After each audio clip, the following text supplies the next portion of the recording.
Hello guys, good morning again. So, dito more on talk, no? So, good morning, tayo ay pupunta muna sa ating rota, no? Pero bago ang lahat, i-flex ko lang yung mga ginagawa ko pag nag-edit ako ng video.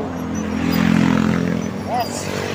So, ako nga pala ulit to, si JL dati naka-vlog. So, yung ating ginagawa is minsan kasi 'di ba pag nagba-vlog tayo, ginagamitan natin siya ng sound effect. Yes, so yung ginagamit ko is KINEMASTER Sound Effect. So, i-flex ko lang, no? Yes, right? Then, pag ito ay tinatawag na Spring Festival Sound Effect, no? So, i-click natin, di ba? So, intro tayo, guys. After intro, bago ang lahat, paki-like and share, subscribe po ang aking video, no? Ako nga pala ulit, si JL dati naka-vlog. Ito ang rights ko ng sound effect Spring Festival.